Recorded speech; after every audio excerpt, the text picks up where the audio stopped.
안녕하세요. PHP 두 번째 시간으로 프로그래밍에 있어 기본 지식인 출력, 주석, 변수, 연산자에 대해 공부하도록 하겠습니다. 그 중에 첫 번째 프로그래밍 기본에 대해서 봅니다. PHP에서 원하는 값을 모니터 화면에 출력하는 방법. 그런데 실질적인 부분에 모니터에 출력하는 부분이 아니라 HTML 문서에 써주는, 라이트하는 부분이라고 생각하시면 돼요. 그래서 웹서버에서 PHP 소스 코드를 작성하고 클라이언트 컴퓨터에서 웹브라우저로 웹서버에 접속해 기존에 작성되어 있는 파일을, PHP 파일을 출력해 보는 것. 이것이라고 생각하시면 되죠. 이때 보여지는 화면에 가장 기본적으로 사용되어지는 것이 print라는 함수일 겁니다. 그래서 화면에 hello php라는 것을 출력하기 위해 print라는 함수를 사용하는데요. PHP 코드를 작성하기 위해서는 항상 꺽쇠, 물음표의 꺽쇠 형태를 사용하는 것을 잊지 마시기 바랍니다. 기본적으로 이것부터 작성되어져야 PHP 코드가 들어가는구나 라고 인식할 수 있어요. 실제 이 안에 들어가야만 PHP 코드니까 이렇게 보여지지, 그렇지 않은 상태면은 웹브라우저 그대로 print hello php라고 전부 다 찍히니까요. 내가 원하는 것은 hello php지 프린트에서부터 쭉 문장으로 찍혀지는 걸 원하는 게 아니죠. 그래서 PHP 코드 안에 항상 쓴다. 지금 보시면 그리고 출력하는 함수인 print라는 것을 두 가지 형태로 쓰실 수 있는 것을 확인하실 수 있죠. 즉 가로가 있느냐, 가로가 없느냐. 가로가 있는 상태에서 지금 hello php가 스페이스 공간을 가진 문자열이기 때문에, 만약 그렇지 않은 경우는 다른 랭귀지 같은 경우는 더블 코테이션 마크 하지 않아도 된다 하지만, 그런 것이 아니라 특수한 키까지도 하나의 문자열로 인식하기 위해서는 항상 더블 코테이션 마크를 열고 닫아 주셔야 합니다. 이런 형태로 문자열로 주었기 때문에 hello php를 출력하실 수 있어요. 그러면 정말로 출력되어지는지 확인하기 위해서 소스 코드가 있는 위치가 rwapm이라는 디렉토리 밑에 www 디렉토리 밑에 놔야만 실제 로컬호스트에서 보여지는 것이 이 위치라고 했죠. 그래서 index.html로 안녕하세요라고 보여줬던 거 기억나시죠? 그럼 그 밑에 있는 이 파일에 대한 내용을 보기 위해서 제가 챕터 2로 해서 놓았습니다. 이곳에 프린트 테스트라는 파일인데요. 이 파일을 열어보면 지금 봤던 예제 파일과 동일한 것을 확인하실 수 있어요. 동일하죠. 근데 이 부분이 하나 더 추가되었는데 HTML 문서에다 출력해준다 했잖아요. 바로 옆으로 붙여 출력되어지는 것이 아니라 슬래시 b하자는 태그를 통해 엔터 효과를 주겠다 해서 넣어놨습니다. 그럼 확인해 보도록 하죠. 챕터 2죠. 2에 프린트 테스트죠. 프린트 테스트라는 파일을 통해서 확인하시면 제가 본 건 1이네요. 1이라는 파일을 확인해 보면 br 태그가 들어가 있기 때문에 엔터 친 것처럼 보여진다. 이렇게 해서 확인하실 수가 있었습니다. 그래서 기본적으로 출력되어지는 것이 이런 프린트라는 것을 쓰는데, 실제 코드를 보시면 프린트라는 것이 들어가 있는 게 아니라 그냥 문자랑 태그만 들어가 있는 거 확인하실 수 있죠. 즉 그렇기 때문에 프린트라는 것은 브라우저의 출력이 아니라 HTML 문서에 라이트하는 것과 동일하다라는 것을 기억해 주시기 바랍니다. 이제 두 번째, 에러에 대해서 보도록 하겠습니다. 프로그램을 작성하다 보면 프로그래머가 실수로, 즉 타자를 치다가 글자를 하나 빼먹거나 잘못 오타를 치거나 그런 부분 때문에 에러가 많이 발생하는데요. 로직상의 에러도 많이 나긴 해요. 그러나 구문상의 에러가 더 많습니다. 그런 문제들, 그런 것을 에러에서 라고 하고요. 그것을 버그라고 해요. 이러한 버그를 없애는 일을 하는 것을 디버깅이라고 합니다. 그래서 디버깅 과정을 거치고 제대로 프로그램이 잘 작성되면 결과가 보여지게 되죠. 그렇게 되면 에러를 없앴다라고 하죠. 디버깅을 했다는 에러를 없앴다라고 생각하시면 돼요. 그럼 예제에 PHP 코드가 되어 있는데요. 아까 출력해주는, 즉 HTML 문서에 라이트 해주는 것이 print라는 함수였어요. 근데 지금 보면은 글자 하나가 빠졌죠. 프린트에 t가 빠졌습니다. 그렇기 때문에 구문 에러, 신텍스 에러가 나게 돼요. 그러면 정말 신텍스 에러가 나는지 확인해 보죠. 이 파일은 텍스트라는 파일인데요.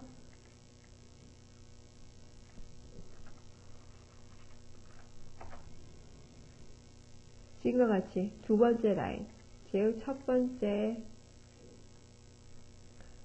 첫 번째, 두 번째, 세 번째 라인을 갖게 되는데 이 부분까지 문제 없었지만 프린트라는 곳에 T가 빠졌기 때문에 에러가 생겼어요. 그래서 두 번째 라인에 신텍스 에러가 났다라고 해서 보여지게 되는 겁니다. 그래서 이렇게 라인에 에러가 났다 표시가 돼요. 그러면 에러를 고치기 위한 디버깅 과정을 하면 되죠. 디버깅 과정으로 제가 test1.php라는 파일을 만들어 놨는데요. 즉 T가 빠졌던 부분을 T를 추가해 주어서 고쳐 주었습니다. 그럼 결과는 hello php가 보여지게 돼요. 그 끝에다가 콜론을 쓰지 않아도 문제가 없는데요. 기본적인 C라는 것을 그 형태를 가지고 있기 때문에 라인 끝인 세미콜론을 붙여주는 것을 잊어버리지 마시기 바랍니다. 그래서 에러를 통해 에러를 잡아내고 디버깅하는 과정까지 공부하였습니다. 다음으로 주석에 대한 부분을 보는데요. 프로그래머의 자질에서 가장 중요한 부분은 에러를 잘 잡는 것도 있지만 주석을 잘 작성하는 부분도 있습니다. 즉 프로그램을 빨리 이해할 수 있게 설명을 달아주는 것이 주석이에요. 그런 주석을 잘 달아놓는다 그러면 다른 3자의 입장에서 처음 프로그램을 접했을 때 금방 이해하고 코드를 수정하거나 잘 변경해서 쓰거나 하실 수 있겠죠. 그래서 이 주석이라는 것은 프로그램을 읽는 사람을 위한 것이고, 즉 프로그램에게 이해하라고 해서 주는 코드가 아니라 사람이 이해할 수 있는 그런 코드, 설명문이다. 글들을 적어 놓는 곳이다. 라고 생각하시면 됩니다. 그럼 주석을 작성하는 방법이 두 가지가 있어요. 두 가지를 보도록 하죠.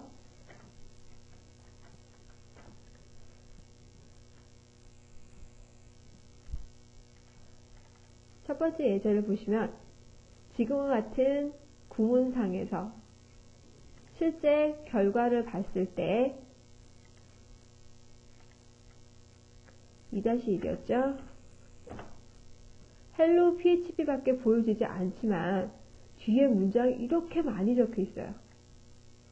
그럼 얘가 주석이겠죠. 근데 주석에서도 다른 형태로 두 가지가 보여지는 것을 확인하실 수 있습니다. 앞에 슬래시 하나가 왔을 때는 주석을 뜻해요. 그 주석인데 주석을 표시하겠다. 그때 다시 슬래시가 오면 라인을, 즉 엔터가 치기 전까지 문장을 주석으로 잡는구나. 슬래시 뒤에 별표가 오면 한 줄이 아니라 여러 줄에 걸쳐서 주석을 설명문으로 생각하겠구나.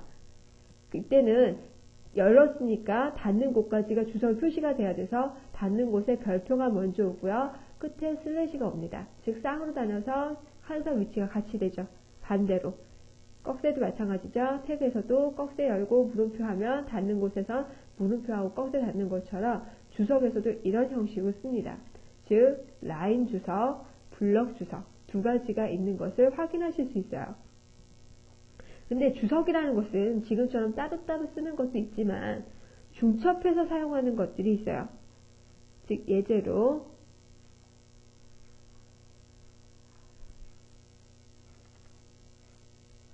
주석에 블럭 주석과 블럭 주석을 중첩해서 사용하는 것.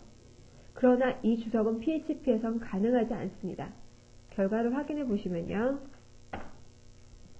지금과 같이 에러가 나는 것을 확인하실 수 있어요. 그러나 중첩 주석에서 블럭 주석 안에 라인 주석들을 넣는 것은 에러가 발생하지 않습니다. 지금과 같이 프린트 출력하는 문장이 없기 때문에 결과는 보여지지 않지만 아까처럼 에러가 있으면 에러 문장이 보여지겠죠. 근데 없다는 얘기는 정상적으로 코딩 되어졌다 라고 해서 결과를 보여준 겁니다. 그래서 주석을 사용하는 데는 블럭과 라인 주석이 있다. 그런데 주석이라는 것 안에서도 중첩이 가능한데 PHP에서는 블럭 안에 블럭은 쓸 수 없지만 블럭 안에 라인 주석을 포함할 수는 있다. 여기서 정리하시면 되겠죠. 네 번째로 변수. 프로그래밍을 하면서 아마 이 변수라는 것 때문에 처음에 머리 아프게 고생했던 적이 굉장히 많을 겁니다. 이게 이해가 되지 않아서. 즉 프로그램 쪽에서 공부를 하게 되면 메모리, 뭐 변수의 이름, 기억, 장소, 뭐 그런 포인트 관련된 것들이 계속 나오는데요. 그것의 가장 기본적인 부분이 변수라고 생각하시면 돼요. 그럼 이게 뭐냐? 맨날 물어봐도 다 까먹지만 이 세 가지 정도로 정의하실 수 있어요. 정리를 하면 첫 번째, 기억 장소다. 즉 우리가 프로그래밍을 하거나 뭐 기본적으로 웹문서에다가 쭉 데이터 적는데 그거를 메모리 포인트를 얹어서 가리켜서 나보고 다 하라 그러면 못하겠죠. 그러나 지금처럼 쭉 치면 알아서 저장 버튼 누르면 지가 알아서 저장해주기 때문에 굉장히 편하잖아요. 일종의 그렇게 할 수 있게끔 해주게 하는 중간 역할을 하는 것이 변수라는 겁니다. 메모리죠. 내가 어느 어드레스에다 직접 쓰는지 모르지만 기억 장소를 갖다 나타낼 수 있는 변수를 정의하면 알아서 연결해 주는 거예요. 그리고 이 기억 장소에 대한 것을 어드레스는 모르지만 얘를 가리킬 수 있는 이름을 나타내는 것이 변수다. 또 하나 더 하면 변하는 값에 대해서 인식한다 해서 변하는 수다 라고도 얘기합니다.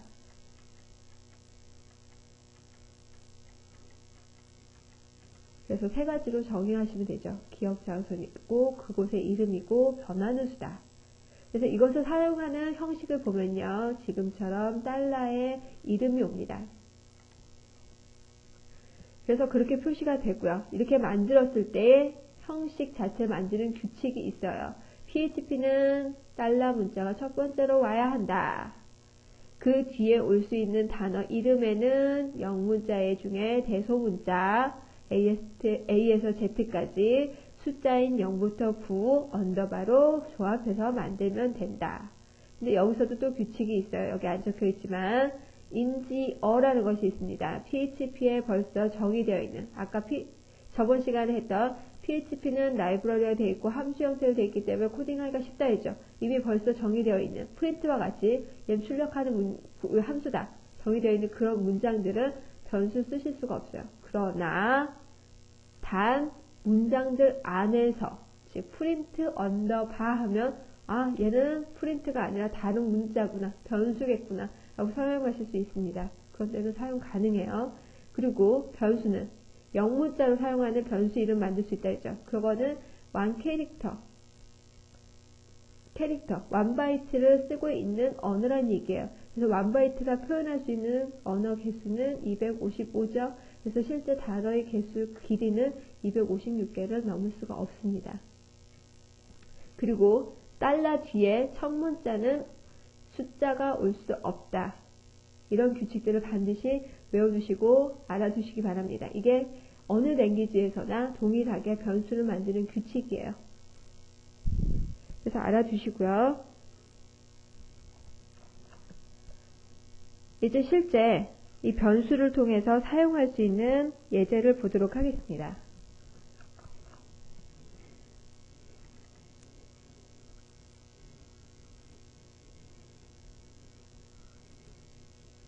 예제를 보시면요. 변수를 만드는 규칙에 위배되지 않죠. 달러로 시작하고 뒤에는 영문자가 언더바로 올 수 있다. 첫 번째 글자. 그래서 S로 오고 SUM이라는 변수에 는이라는 할당 연산자. 우리 수학 학교 다닐 때 산수 배울 때 A는 무슨 값, B는 무슨 값 해서 도표의 함수식에 적용해서 결과 유출하고 하는 것과 똑같아요.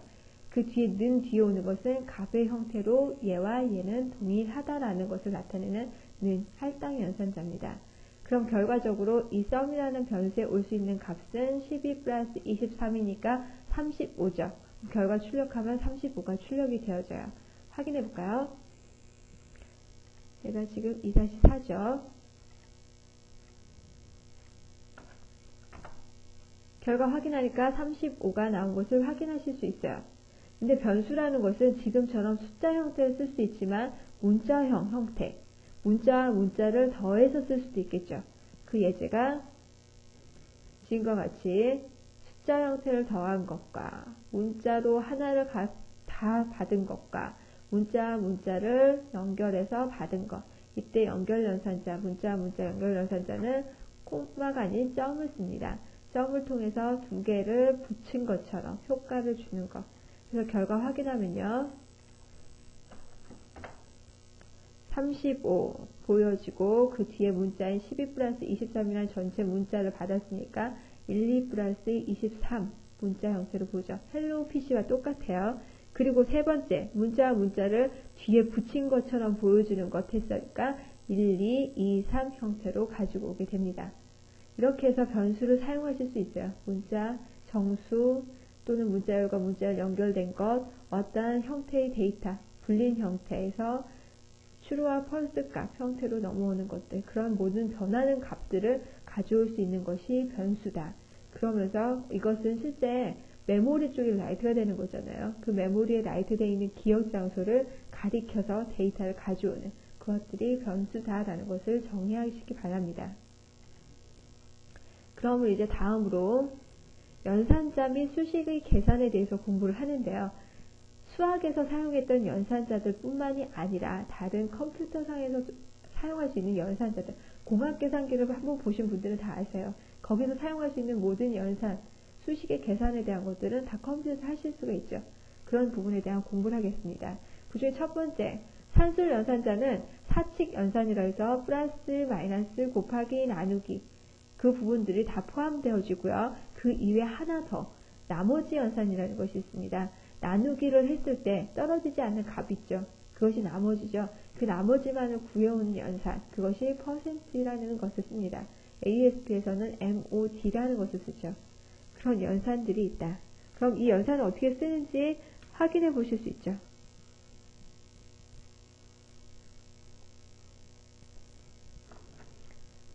지금과 같이 사용되어지는 부분에 플러스, 마이너스, 곱하기, 나누기, 나머지 연산 그 각각의 결과들을 출력하는데 아까랑 좀 틀리죠. 문자열 안에 다 포함되면 얘도 문자열이어서 문자열로 그냥 달러 리절트라고 찍혀야 될 것 같은데 그렇지 않겠죠. 제가 이렇게 적어놨다면 실질적인 9 플러스 5의 결과값이 찍히겠죠.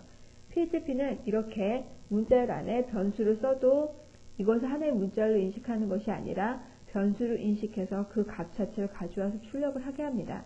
그런 부분들을 좀 주의해서 사용하시면 돼요. 결과를 확인해 볼까요?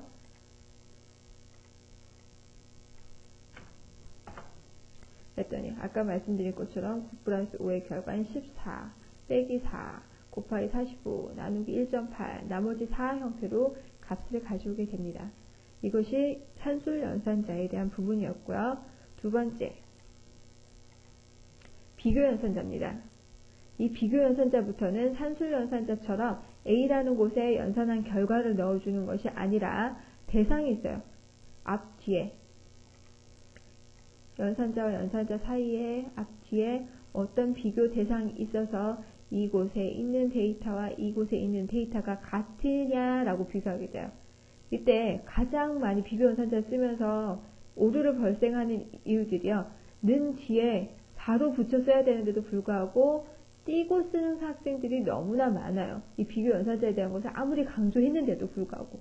그렇게 되면 A라는 곳에 는 하고 띄고 는을 해버리면 여기에 어떠한 뭔가가 있어서 대상이 있어서 여기 데이터가 A라는 곳에 할당되는 것처럼 생각을 합니다. 그런 다음에 다시 는이 오니까 할당 벌써 했는데 왜 또 는이 오지? 뭐 또 대상을 또 어디다 뭐 넣어야 되나? 그러면서 프로그램 자체 라이브러리가 오류를 일으켜요. 신텍스 에러. 얘 뭔지 모르겠다. 이게 뭐 하려는 건지 모른다. 그래서 에러를 내거든요. 비교 연산자인 경우는 는을 항상 붙여 써서 같다라는 것을 비교를 하거나 아니면 할당 연산자로만 쓸 때는 는을 쓰고 뒤에 것을 안 쓰는 형태로 쓰시면 됩니다. 그리고 역시 같지 않다도 똑같이 느낌표와 는을 붙여 쓰시면 돼요. 이때 느낌표는 낫 연산이에요. 부정한다. 는이라는 것은 할당에서는 같다라는 거죠. 뒤에 있는 대상을 A라는 곳에 넣어주는 것, 즉 A와 그 값이라는 것은 동일하다라는 것과 같거든요. 근데 거기에 낫을 붙이니까 얘랑 안 같아 라고 해서 보여주는 것이에요. 그래서 같지 않다라는 결과를 준다.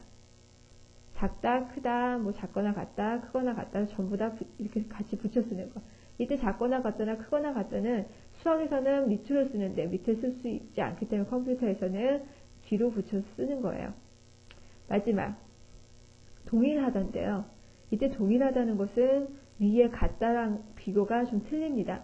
문자열이나 어떠한 대상되는 오퍼런트, 어떤 연산을 할 수 있는 부분의 각각 대상들이 서로 형식조차 데이터 길이도 똑같고 써져 있는 글자 하나하나까지도 동일해야만 여기서는 연산이 돼요. 그런 것들을 알아두시면 되고요. 코드를 잠깐 보면요.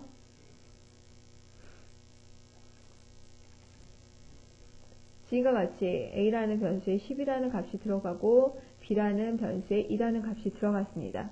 보면은 if라는 것은 안 배웠지만 어떠한 비교 대상할 수 있는 조건문 안의 형태의 이런 비교 연산자들이 많이 쓰여져요.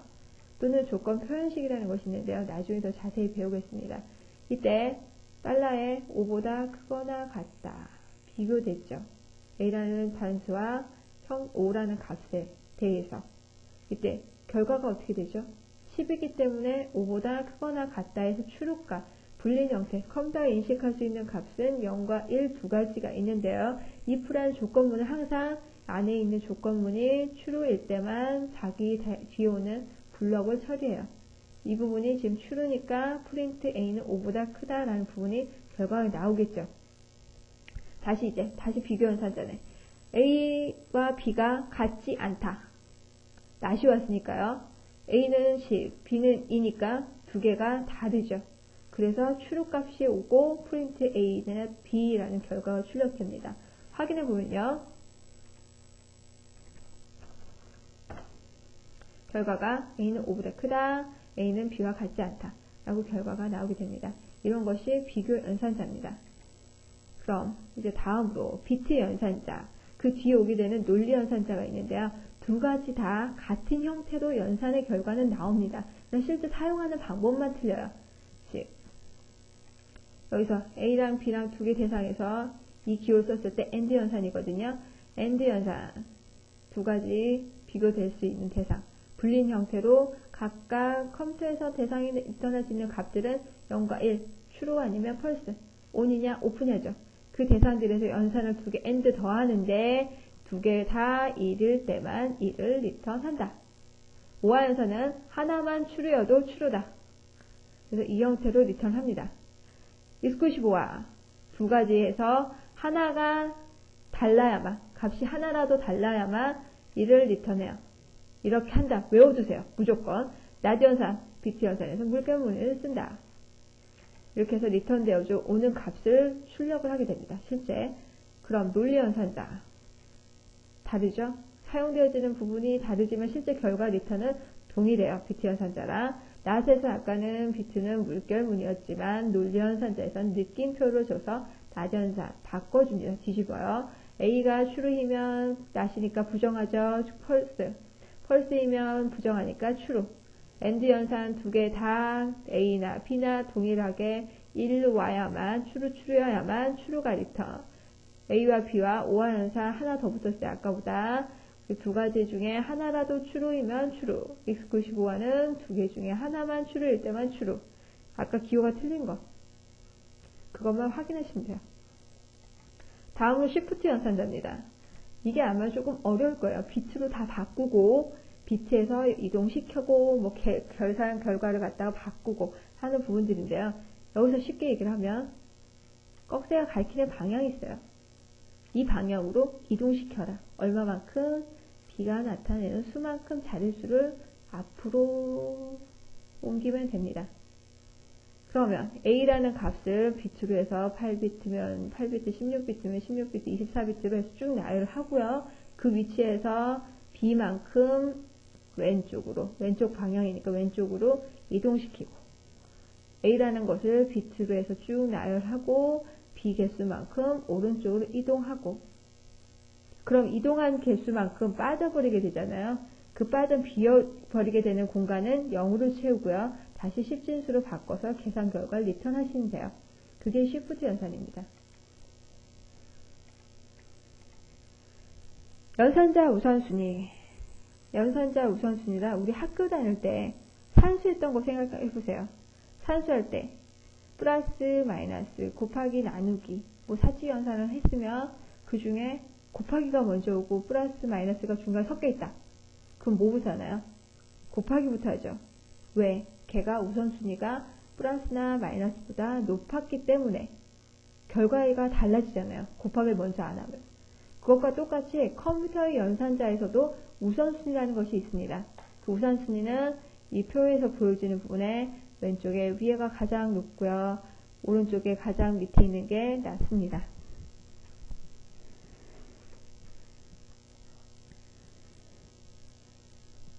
반대가 됐네요. U라고 되어 있는 부분이 가장 높고요. 콤마라는 연산이 가장 낮은 연산 우선순위를 갖게 됩니다. 그래서 우선순위에 따라 프로그래밍 되는 부분을 참고해서 결과를 유출하시면 돼요. 지금까지 컴퓨터의 프로그래밍에 있어서 가장 기본적인 부분에 대한 것을 공부했습니다. 그래서 출력할 수 있는 HTML상에 출력해주는 프린트라는 함수를 통해 결과 확인했고요. 그 프로그래밍이라는 것은 항상 에러를 유발할 수 있다.